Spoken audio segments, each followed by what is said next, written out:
नमस्कार दोस्तों, प्रदेश यात्रा में एक बार फिर से आपका स्वागत करता हूं। आज बात करने वाले हैं मां नर्मदा की शीतल धारा के ऋणी और उस पर पूर्णतः आश्रित होशंगाबाद मतलब नर्मदापुरम शहर की। सतपुड़ा की गोद में विराजमान ये शहर साथियों ऐतिहासिक, धार्मिक, सांस्कृतिक, आर्थिक, विद्वत्ता हर संदर्भों में अपनी अप्रतिमता को धारित किए हुए है। ऐतिहासिक संदर्भ की यदि मैं बात करूं तो आदमगढ़ जैसी प्रसिद्ध स्थली यहां पर विद्यमान है, जो आदि मानव के प्रारंभिक पशुपालन के अतिरिक्त उनके शैल चित्र और उनकी क्रीड़ा स्थली की हमें जानकारी देती है। धार्मिक संदर्भ की बात करूं तो सेठानी घाट यहां विद्यमान है, जहां का प्राचीन श्री नर्मदा मंदिर और सत्यनारायण मंदिर प्रमुख धार्मिक केंद्र हैं, जो विभिन्न प्रकार की सांस्कृतिक गतिविधियों के संचालन में बड़ी भूमिका निभाते हैं। यदि आर्थिक मामलों की बात करूं तो कृषिगत क्षेत्र में गेहूं और धान की प्रति हेक्टेयर उत्पादकता के लिए शहर प्रसिद्ध है, तो वहीं औद्योगिक मामले में सिक्योरिटी पेपर मिल यहां विद्यमान है, जो बैंक नोट के कागजों का निर्माण करती है। साथियों यही सब नहीं,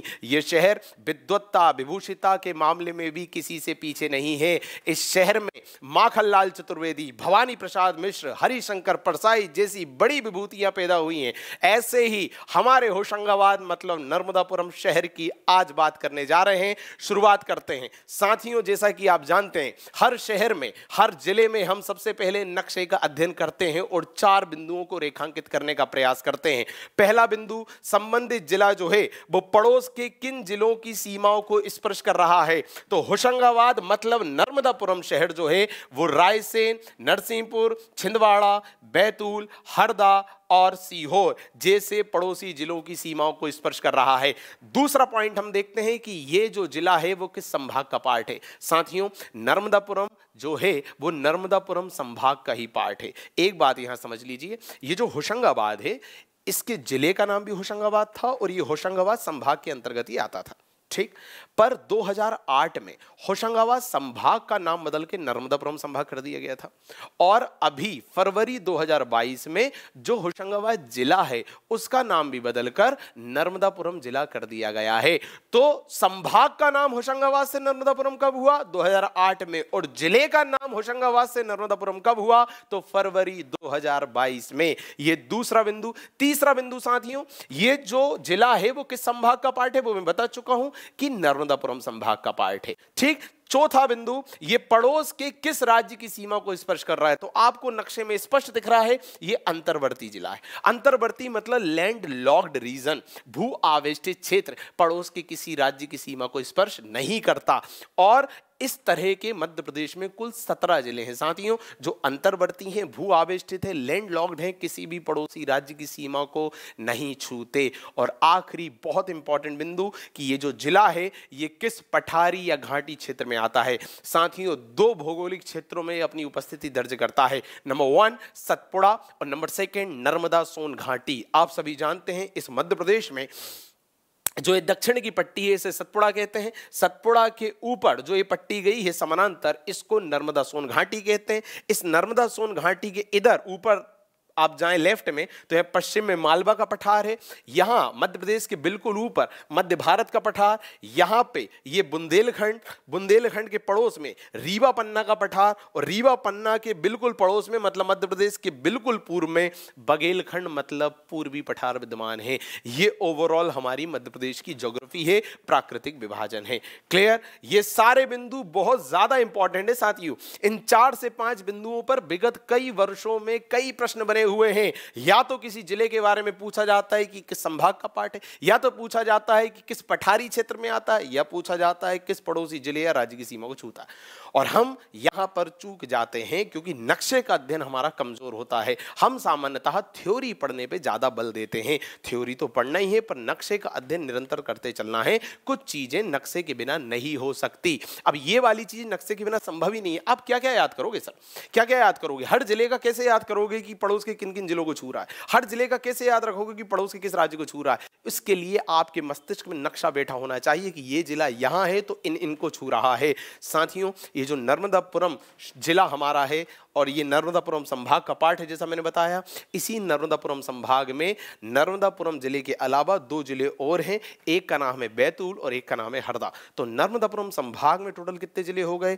3 जिले हो गए। एक स्वयं नर्मदापुरम जिला, दूसरा बैतूल और तीसरा हरदा। ठीक, बाकी मैं ऐतिहासिकता आपको बता चुका हूं कि पहले नाम होशंगाबाद था, उसके बाद संभाग का नाम नर्मदापुरम 2008 में हुआ और शहर मतलब जिले का नाम नर्मदापुरम फरवरी 2022 में हुआ। ये तो थी थोड़ी सी मैप स्टडी, ये तो था थोड़ा सा उसका इंट्रोडक्टरी पार्ट। अब हम व्यवस्थित शुरुआत करेंगे हमारे नर्मदापुरम जिले की और सबसे पहले हम देखेंगे इसकी ऐतिहासिकता। साथियों, ऐतिहासिकता में पहला बिंदु आपको दिख रहा है पाषाणकालीन समय अवधि। पाषाणकालीन समय अवधि किसे कहते हैं आपको मैं पुराने लेक्चर में कई बार स्पष्ट कर चुका हूं। पाषाणकालीन मतलब ऐसी अवधि, ऐसा समय, ऐसा टाइम पीरियड जब आदि मानव जो है वो पत्थरों का प्रयोग करते थे। चाहे आभूषण बनाना हो, चाहे बर्तन बनाना हो, कुछ भी बनाना हो, उस सब में वो लोग पत्थर का प्रयोग करते थे, क्योंकि धातु मतलब लोहा, तांबा, सोना, इस सब की खोज हुई नहीं थी तब तक। आदि मानव वाला जीवन था। तो उसी पाषाणकालीन समय की हम बात कर रहे हैं। उस समय यहां का एक प्रसिद्ध स्थली जो है वो आदमगढ़ विद्यमान थी। आदमगढ़ के बारे में बात करेंगे। देखिए, ये होशंगाबाद में है, ये मध्य पाषाणकालीन स्थल है। देखिए, पाषाण काल को भी 3 पार्ट में बांटा जाता है बेटा। ये जो पाषाण काल है इसके 3 पार्ट है। एक को बोलते हैं पुरा पाषाण, एक को बोलते हैं मध्य पाषाण और एक को बोलते हैं नव पाषाण। पुरा पाषाण, मध्य पाषाण और नव पाषाण। अच्छा, क्यों बांटा है इन 3 आधारों पर? अरे जैसे जैसे परिवर्तन आता गया जीवन में, अलग अलग फेजेस में हमने बांट दिया और हर परिवर्तन किसकी दम पर ला रहे थे हम लोग? पत्थर की दम पे ला रहे थे, क्योंकि धातु या संसाधन के नाम पर पत्थर के अलावा कुछ नहीं था। तो हम पत्थरों का प्रयोग कैसे कर रहे हैं, उस आधार पर हमारे जीवन में परिवर्तन आता था। यही तो था आदि मानव।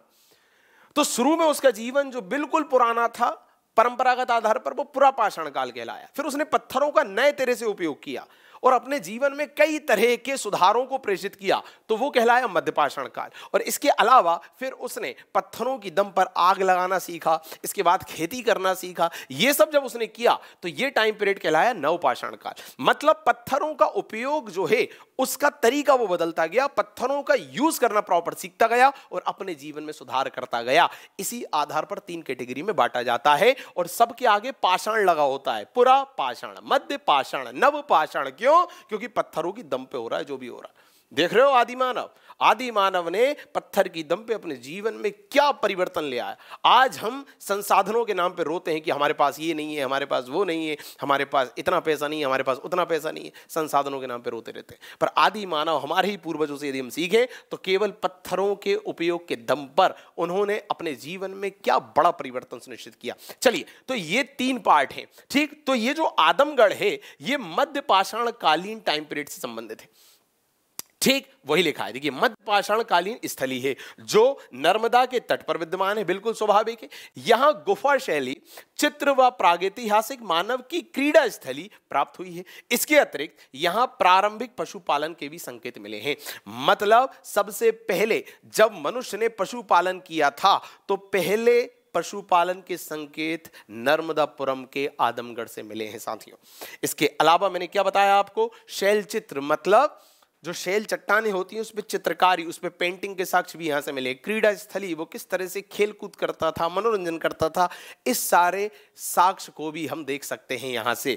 ये है आदमगढ़। इसके अलावा यहां एक ताम्र पाषाणकालीन स्थली भी मिली है। देखिए, ये अपन ने क्या देखा? पाषाणकालीन मतलब ऐसा टाइम पीरियड जहां आदि मानव केवल पत्थर का प्रयोग करता था। दूसरा अब हम देख रहे हैं ताम्र पाषाणकालीन। ताम्र पाषाण मतलब तांबा और पाषाण, मतलब पत्थर के साथ अब वो तांबे का भी प्रयोग करने लगा। तांबा धातु की खोज हो चुकी थी। तो जब उसने औजार, बर्तन, हथियार, आभूषण, इस सब के निर्माण में पत्थर के अलावा तांबे का भी प्रयोग किया तो उसे हमने कहा ताम्र पाषाणकालीन टाइम पीरियड। ठीक, तो उससे संबंधित जो स्थल है खेड़ी नामा, वो भी होशंगाबाद में ही विद्यमान है, जहां आदि मानव तांबे और पत्थर का प्रयोग करते थे। चलिए, इसके अलावा होशंगाबाद की स्थापना की मैं बात करूं तो होशंग शाह गोरी, जिसका एक नाम अलप खां भी था, उसने 1435 में 1435 में नर्मदा के तट पर होशंगाबाद नामक नगर बसाया था।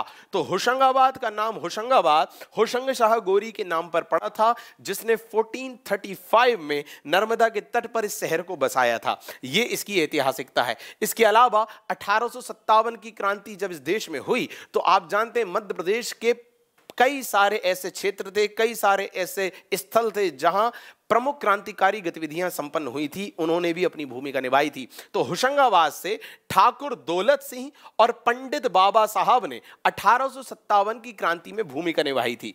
और अगली इसकी ऐतिहासिकता या बिल्कुल रीसेंट वाला पॉइंट में बता ही चुका हूं कि 2008 में संभाग का नाम होशंगाबाद से नर्मदापुरम हुआ और 2022 में फरवरी 2022 में जिले का नाम भी नर्मदापुरम हो गया। यह पूरी ऐतिहासिकता है होशंगाबाद की। तो कितने बिंदु देखे? 4 से 5 बिंदु देखे। नंबर 1 पाषाणकालीन, तो उसमें हमने आदमगढ़ देखा। फिर ताम्रपाषाणकालीन, उसमें हमने खेड़ी नामा देखा। फिर स्थापना 1435 में होशंग शाह गोरी ने करी। फिर हमने क्या देखा? 1857 की क्रांति में भूमिका, यहां के 2 लोगों ने बड़ी भूमिका निभाई, ठाकुर दौलत सिंह और पंडित बाबा साहब। इन्होंने 1857 की क्रांति में होशंगाबाद क्षेत्र से नेतृत्व किया। ये 5 बिंदु। और इसके बाद हमने क्या बताया आपको? 2008 और 2022 वाला घटनाक्रम। ये पूरे ऐतिहासिक बिंदु हमने अरेंज करके आपको बिल्कुल सीक्वेंस में बता दिए। ये थी ऐतिहासिकता नर्मदापुरम शहर मतलब होशंगाबाद की। साथियों, भौगोलिक स्थिति यदि हम इसकी देखें तो 4 बिंदु तो मैं आपको पहले ही बता चुका हूं नक्शे के अध्ययन के दौरान। कौन से बिंदु? पहला, पड़ोसी जिले, तो हरदा, बैतूल, छिंदवाड़ा, नरसिंहपुर, रायसेन, सीहोर, इस सब कुछ होता है। इसके अलावा पड़ोसी राज्य कोई नहीं है, ये एक अंतर्वर्ती जिला है। और मध्य प्रदेश में से कितने जिले हैं? 17, ये मैं आपको बता चुका हूं। पठार, सतपुड़ा घाटी और नर्मदा सोन घाटी, सतपुड़ा, पठार और नर्मदा सोन घाटी, इन जगहों पर ये विद्यमान है। साथियों, नर्मदा सोन घाटी मध्य प्रदेश की सबसे निचली प्राकृतिक स्थली मानी जाती है, सबसे गहरी स्थली मानी जाती है। और नर्मदा सोन घाटी में नर्मदा और सोन की उपस्थिति के कारण ही इस क्षेत्र को मध्य प्रदेश की कृषि अर्थव्यवस्था की रीढ़ भी कहा जाता है। मध्य प्रदेश की कृषि अर्थव्यवस्था की रीढ़ मतलब जो एग्रीकल्चरल वाला सेक्टर है इकोनॉमी में, उसको बूस्ट करता है ये वाला क्षेत्र। ठीक, इसके अलावा संभाग इसका हम देख चुके हैं, नर्मदापुरम है जो 2008 में इसका नाम हुआ। चलिए, नदी यहां नर्मदा, तवा, ये 2 नदियां हैं प्रमुख। नर्मदा की बात करें तो साथियों मध्य प्रदेश की सबसे लंबी नदी है, आप जानते हैं, अमरकंटक से निकलती है ना। इसके अलावा 1312 किलोमीटर लंबी है। मध्य प्रदेश में इसकी लंबाई 1077 किलोमीटर है ना। 3 राज्यों को ये छूती है, स्पर्श करती है। मध्य प्रदेश हुआ, महाराष्ट्र हुआ, गुजरात हुआ, ये सब हम जानते हैं। कई तरह के जलप्रपात इस नदी पर विद्यमान है। इसे जीवित इकाई का दर्जा भी मिला हुआ है। मध्य प्रदेश में नर्मदा को जीवित इकाई का दर्जा मिला हुआ है। ठीक, तो ये सारे इंपॉर्टेंट तथ्य हैं नर्मदा से संबंधित। और तवा जो है वो भी यहां पर विद्यमान है। बाकी नदी वाले सेक्शन में हम पूरे ज्यादा से ज्यादा पॉइंट देखते हैं नदियों के। चलिए, इसके अलावा खनिज की हम बात करें तो टंगस्टन धातु, साथियों कठोर धातु है टंगस्टन, वो होशंगाबाद के आगर क्षेत्र में पाया जाता है। चलिए, इसके अलावा हम बात करें एक और खनिज कोयला की। साथियों, यदि मैं कोयले की बात करूं तो मध्य प्रदेश में कोयला अच्छा खासा होता है। और कोयले के 2 प्राकृतिक स्थली हैं मध्य प्रदेश में। 2 मतलब मध्य प्रदेश के कोयले को 2 आधारों पर बांटा जाता है, एक मध्य क्षेत्र और एक सतपुड़ा क्षेत्र। जो मध्य क्षेत्र है उसमें कई शहर, कई जिले आते हैं। सिंगरौली वाला पट्टा आता है, सोहागपुर वाला पट्टा आता है, ठीक है, जोहिला वाला पट्टा आता है, उमरिया वाला पट्टा आता है, ये वाले क्षेत्र आते हैं। इसके अलावा सतपुड़ा जो है इसमें कान्हान, शाहपुरा, मोहपानी और पेंच, ये वाले क्षेत्र आते हैं। तो इसी के अंतर्गत जो ये वाला है, देखिए शाहपुरा जो क्षेत्र है, ये जो शाहपुरा क्षेत्र है ये वाला, ये बैतूल व होशंगाबाद के मध्य तवा नदी घाटी में विद्यमान है। मतलब मध्य प्रदेश में जो टोटल कोयला क्षेत्र है, उस टोटल कोयला क्षेत्र को कितने पट्टे में बांटते हैं हम? 2, एक मध्य पट्टा और एक सतपुड़ा वाला पट्टा। मध्य पट्टे में भी 5 कैटेगरी अलग अलग, मैं उस सब पे नहीं जा रहा हूं। और जो सतपुड़ा वाला पट्टा है मतलब ये सतपुड़ा कोयला क्षेत्र, इसमें 4 अलग अलग कैटेगरी हैं जहां कोयला पाया जाता है। कान्हान घाटी क्षेत्र, शाहपुरा तवा क्षेत्र, मोहपानी क्षेत्र और पेंच घाटी क्षेत्र। तो इन 4 में से जो शाहपुरा तवा क्षेत्र है ये बैतूल और होशंगाबाद के बीच विद्यमान है। ठीक, और यहीं पर साथियों बहुत इंपॉर्टेंट पाथरखेड़ा क्षेत्र है और सारणी नामक ताप विद्युत केंद्र जो बैतूल का है वो यही है, क्योंकि विद्युत केंद्र में विद्युत उत्पन्न करने के लिए कोयला चाहिए ना, तो वो यहीं से प्राप्त हो रहा है। क्लियर? तो होशंगाबाद कोयला के मामले में भी प्रसिद्ध है। और कोयले के कौन सा क्षेत्र यहाँ विद्यमान है? शाहपुरा तवा क्षेत्र। ये शाहपुरा तवा क्षेत्र किसके अंतर्गत आता है? सतपुड़ा के अंतर्गत आता है। और ऐसे मध्य प्रदेश में टोटल कितने पट्टे हैं? 2 पट्टे हैं, मध्य भारत वाला पट्टा और सतपुड़ा वाला पट्टा। क्लियर? आगे बढ़ेंगे। राष्ट्रीय उद्यान, साथियों सतपुड़ा राष्ट्रीय उद्यान यहां विद्यमान है, 1981 में स्थापित हुआ। यदि इसकी डिटेलिंग की मैं बात करूं तो होशंगाबाद में है, 81 में स्थापित हुआ, नर्मदा नदी के दक्षिण में है, राष्ट्रीय उद्यान से मेलघाट कॉरिडोर गुजरता है। साथियों, प्रदेश की सबसे ऊंची चोटी धूपगढ़ यहीं विद्यमान है। इसके अलावा सतपुड़ा में पाए जाने वाला इंडियन बाइसन गौर कहलाता है।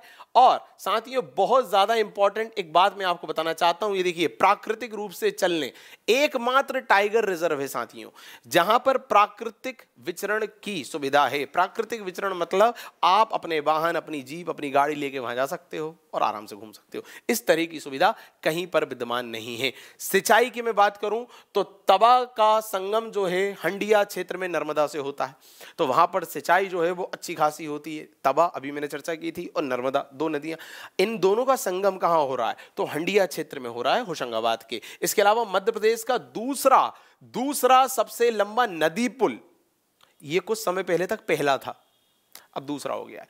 मध्य प्रदेश का दूसरा सबसे लंबा नदी पुल होशंगाबाद में तवा नदी पर है, जिसकी लंबाई 1322 मीटर है। ठीक, प्रदेश का सबसे लंबा नदी बांध पुल इस पर है। प्लीज समझना, यदि नदी बांध पुल आ जाए तो उसमें ये नंबर 1 है, पर यदि नदी पुल आ जाए तो उसमें नंबर 2 है, जो तवा का पुल गया है। क्लियर है? आगे बढ़ते हैं साथियों। तवा नहर यहां विद्यमान है। होशंगाबाद में तवा नदी बांध से निकलती है और सर्वाधिक सिंचित क्षेत्र है होशंगाबाद। साथियों, प्रदेश में नहरों से सर्वाधिक सिंचाई होशंगाबाद में होती है। देखिए, मध्य प्रदेश में सिंचाई जो है वो कुएं, नलकूप, नहर, तालाब सभी से होती है। यदि मैं कुओं की बात करूं तो कुओं से सर्वाधिक सिंचाई होती है मंदसौर क्षेत्र में। यदि मैं नलकूप की बात करूं तो नलकूप से सर्वाधिक सिंचाई होती है इंदौर में। यदि मैं तालाब की बात करूं तो तालाब से सर्वाधिक सिंचाई होती है बालाघाट में। और नहरों की यदि हम बात करूं तो होशंगाबाद मतलब हमारे नर्मदापुरम में नहरों से सर्वाधिक सिंचाई होती है। यही तो कारण है कि गेहूं और धान की प्रति हेक्टेयर प्रोडक्टिविटी में ये नंबर 1 है। प्रति हेक्टेयर, प्रति इकाई क्षेत्रफल के मामले में सबसे ज्यादा होता है यहाँ पर। चलिए आगे बढ़े। यदि वन क्षेत्र की बात करूं तो सागौन प्रजाति की यहाँ वन है, यहाँ के बोरी घाट में। और सुनिए, मध्य प्रदेश में 4 जिलों में किसान संघ बनाए गए हैं और उन 4 जिलों में नर्मदापुरम भी शामिल है। सीधी, दमोह, होशंगाबाद और देवास। देखिए होशंगाबाद, देखिए स्लाइड में आपको हर जगह होशंगाबाद लिखा दिख रहा है, ठीक, बट जब मैं होशंगाबाद बोलूं तो अब आप क्या समझेंगे? हम नर्मदापुरम की बात करें, क्योंकि नाम बदल चुका है। चलिए, साल वृक्ष की सघनता है यहां पर। इसके अतिरिक्त प्लीज, बहुत इंपॉर्टेंट पॉइंट, राज्य को वन क्षेत्र के प्रति वर्ग किलोमीटर में मिलने वाला सर्वाधिक राजस्व होशंगाबाद में ही है। समझ रहे हैं? जो रेवेन्यू आता है वन क्षेत्र से एमपी गवर्नमेंट को, तो प्रति हेक्टेयर में जो हाईएस्ट रेवेन्यू देता है वो नर्मदापुरम देता है। ठीक, कई मामलों में प्रति हेक्टेयर के संदर्भ में आगे है ना, रेवेन्यू देने के मामले में भी, गेहूं और धान के प्रति हेक्टेयर उत्पादन में भी, सिंचाई में मैंने अभी बताया कि सर्वाधिक सिंचित जिला है भाई साहब, और खासकर नहरों के मामले में तो नंबर 1 है। मध्य प्रदेश में 3 सबसे छोटे वनवृत्त हैं, होशंगाबाद, इंदौर और बैतूल। तो होशंगाबाद नंबर 1 है। साथियों, यहाँ बोरी है और पचमढ़ी क्षेत्र भी यहाँ विद्यमान है। चलिए आगे बढ़ते हैं। तो ये तो पूरे मामलात हमने देखे भौगोलिक संदर्भों के, जहां हमने सिंचाई वाला मामला भी देख लिया, वन वाला मामला भी देख लिया, नदी भी देख ली, ये सब देख लिया, ठीक, खनिज भी देख लिया। अब हम बात करेंगे एग्रीकल्चरल प्रोडक्ट और एनिमल से रिलेटेड, मतलब पशु से रिलेटेड। साथियों, शकरकंद के मामले में नंबर 1 स्थान, नंबर 1 है टीकमगढ़ और नंबर 2 है होशंगाबाद, ये पता होना चाहिए। इसके अतिरिक्त देखिए, मध्य प्रदेश में गेहूं का सर्वाधिक उत्पादक क्षेत्र चंबल घाटी है, जबकि क्षेत्रफल की दृष्टि से सर्वाधिक उत्पादक क्षेत्र होशंगाबाद, अभी बताया था आपको मैंने। और सुनिए, प्रदेश में धान का सर्वाधिक उत्पादन तो बालाघाट में होता है, ठीक, पर प्रति हेक्टेयर ये सर्वाधिक उत्पादन कहां होता है? हमारे होशंगाबाद मतलब नर्मदापुरम में होता है। इसके अलावा अमरूद जिला नाम से ये प्रसिद्ध है, अमरूद जिला भी कहते हैं साथियों होशंगाबाद को। और सबसे अधिक पशु घनत्व मतलब प्रति वर्ग किलोमीटर क्षेत्रफल पर सर्वाधिक पशु टीकमगढ़ पे, बट सबसे कम पशु नर्मदापुरम में, होशंगाबाद, ठीक। तो पशुओं का न्यूनतम घनत्व है यहां पर। उद्योग की बात करें तो जैसा मैंने अपने इंट्रोडक्शन में बताया था, सिक्योरिटी पेपर मिल जो वित्त मंत्रालय के अधीन है, होशंगाबाद में ही है। 1967-68 में शुरू हुई साथियों। यहां नोट छापने का कागज बनता है, ठीक। इसके अलावा प्रतिभूति कागज भी यहां बनता है। साथियों, यहीं पर एक bank note paper line unit का भी उद्घाटन हुआ था 2015 में मरहूम अरुण जेटली जी द्वारा, जो स्वर्गवासी हो गए, अब इस दुनिया में नहीं। चलिए, प्रदेश का पहला खाद्य प्रसंस्करण उद्योग जो है वो बाबई होशंगाबाद में विद्यमान है। खाद्य प्रसंस्करण उद्योग ये क्या होता है दोस्तों? अंग्रेजी में फूड प्रोसेसिंग कहते हैं इसको। खाद्य प्रसंस्करण मतलब खाने पीने की जो भी वस्तु है, जो भी उत्पाद है, उसके ऊपर अलग अलग क्रियाएं करके उसे दूसरे रूप में बदलना, दूसरे प्रोडक्ट का रूप देना। ठीक, इसे कहा जाता है खाद्य प्रसंस्करण। आपने खाद्य या खाने की सामग्री को प्रसंस्कृत कर दिया, प्रोसेस्ड कर दिया। क्लियर? तो उसका पहला उद्योग जो है हमारे नर्मदापुरम के बाबई में विद्यमान है। ठीक, बाबई वही क्षेत्र जहां से माखनलाल चतुर्वेदी जी आते हैं। ठीक, आगे बढ़ते हैं। और यही कारण है कि बाबई का नाम माखनलाल नगर भी हो रहा है। ठीक, राज्य का सबसे बड़ा यांत्रिकृत प्रक्षेत्र भी बाबई में है। चलिए आगे बढ़ते हैं। डेयरी फार्म बाबई में है। दानेदार मिश्रित खाद्य संयंत्र रेसलपुर होशंगाबाद में है। साथियों, कोका कोला प्लांट राजगढ़ के पीलूखेड़ी में और Coca Cola bottling plant Hoshangabad के बाबई में है। यदि पूछें कि कोका कोला प्लांट कहां है, तो राजगढ़ जो जिला है उसके पीलूखेड़ी में। पर कोका कोला की बॉटलिंग का प्लांट कहां पर है, तो हमारे नर्मदापुरम के बाबई में है। साथियों, Hindustan Coca Cola beverages limited द्वारा 11 जनवरी 2017 को होशंगाबाद के बाबई में तकनीकी संयंत्र का उद्घाटन किया गया और भारत में कोका कोला बॉटलिंग इकाई को शुरू किया गया। क्लियर? तो कोका कोला की इकाई, कौन सी? बॉटलिंग इकाई कहां पर विद्यमान है? बाबई में विद्यमान है। क्लियर? ये पता होना चाहिए। डेयरी फार्म भी कहां विद्यमान है? बाबई में विद्यमान है। साथियों, हमारा ये शहर सांस्कृतिक धरोहर के रूप में भी जाना जाता है, अपनी ख्याति रखता है। कई तरह के सांस्कृतिक कार्यक्रम यहाँ संपन्न होते हैं। पर्यटक स्थल यहाँ पर विद्यमान है, उनकी बात करेंगे। पर्यटन और मेले के अंतर्गत पचमढ़ी की हमने बात की थी। ये राज्य का पहला हिल स्टेशन है साथियों, जो होशंगाबाद के पिपरिया के निकट विद्यमान है। इसे जड़ी बूटियों का प्रमुख केंद्र माना जाता है। दोस्तों, पचमढ़ी का शाब्दिक अर्थ होता है 5 कुटिया। यहां पर 5 गुफाएं विद्यमान हैं, जो 5 पांडवों की गुफाओं के रूप में अपनी प्रसिद्धि रखती हैं। चलिए आगे बढ़े। यहां के कुछ प्रसिद्ध स्थल हैं, जैसे प्रियदर्शनी, हाड़ी खो, रजत प्रपात, अप्सरा, लौंजगिरी, लाजगिरी, आइरिस सरोवर, डचेस फॉल। इसके अलावा चोरागढ़, छोटा महादेव, धूपगढ़। ये धूपगढ़ वही है जो मध्य प्रदेश की सर्वोच्च चोटी है। ठीक, ये महादेव श्रेणी के अंतर्गत आती है। पांडव गुफाएं, वीणवादक गुफाएं, महादेव पर्वत, सरदार गुफा, ये सब यहां पर है।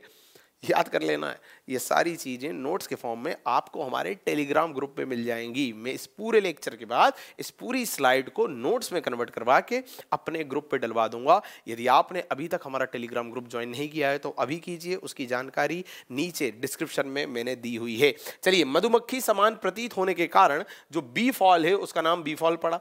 पचमढ़ी की खोज किसने की थी? जे फॉरसॉथ नाम के व्यक्ति ने की थी। ये सारी चीजें। साथियों, पचमढ़ी में राज्य पुलिस प्रशिक्षण केंद्र भी है। इसके अतिरिक्त डॉक्टर राजेंद्र प्रसाद, देश के राष्ट्रपति, पहले राष्ट्रपति, वो जब आए थे तो उनके आगमन के उपलक्ष्य में ही जो पेनोरम गिरी है उसका नाम बदलकर राजेंद्र गिरी कर दिया था, मतलब उनके नाम पर रख दिया था। तो ये सारे तथ्य। इसी तरह इंदिरा गांधी भी यहाँ आई थी, तो इंदिरा गांधी के आगमन पर जो दर्शनीय स्थल है उसे प्रियदर्शनी पॉइंट दे दिया। ठीक भाई, पहले उसका नाम था फॉर्सिथ पॉइंट, बाद में उसे प्रियदर्शनी पॉइंट दे दिया इंदिरा गांधी के नाम के कारण। ठीक, ये सारे तथ्य आपको बिल्कुल याद कर लेने। पचमढ़ी संबंधित बहुत इंपॉर्टेंट है, एग्जाम में पूछे जाते हैं। साथियों, मेले की बात करें तो नर्मदापुरम मतलब होशंगाबाद में रामजी बाबा का मेला आयोजित होता है। इसके अलावा सलकनपुर का मेला भी आयोजित हो रहा है। नागद्वारी मेला पचमढ़ी में आयोजित हो रहा है। और मेलों से संबंधित एक तथ्य मैं आपको और बता दूं कि मध्य प्रदेश में सर्वाधिक मेले यदि कहीं आयोजित होते हैं तो उज्जैन में होते हैं, और सबसे कम यदि मेले कहीं आयोजित होते हैं तो होशंगाबाद मतलब नर्मदापुरम में होते हैं।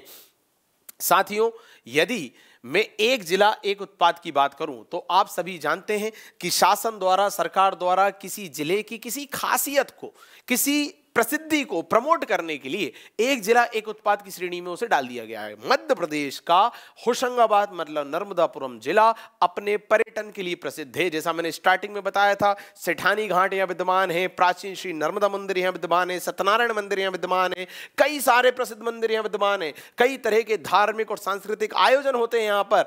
इसी कारण मध्य प्रदेश में नर्मदापुरम के पर्यटन सेक्टर को होशंगाबाद या नर्मदापुरम के नाम से एक जिला एक उत्पाद की श्रेणी में शामिल किया गया है। ये आपको जो चित्र दिख रहा है ये सेठानी घाट का चित्र है, ये जो है ये प्राचीन नर्मदा मंदिर है, ठीक, और यहां नीचे नर्मदा नदी का जल प्रवाहित हो रहा है। चलिए आगे बात करें प्रमुख व्यक्तित्व की। साथियों यदि खेल के मामले में हम बात करें तो यहां से हर्षिता तोमर आती हैं जो होशंगाबाद की सेलिंग खिलाड़ी हैं। इसके अलावा विवेक सागर भी यहां से संबंधित है जिनका जन्म इटारसी, होशंगाबाद के इटारसी में हुआ और ये हॉकी के प्रसिद्ध खिलाड़ी हैं। साथियों उपलब्धि की बात करूं तो विवेक सागर ने टोक्यो ओलंपिक में कांस्य पदक जीता था भारत के लिए।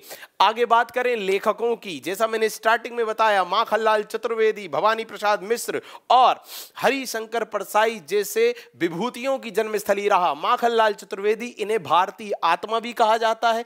4 अप्रैल 1889 होशंगाबाद मतलब नर्मदापुरम के बावई में इनका जन्म हुआ।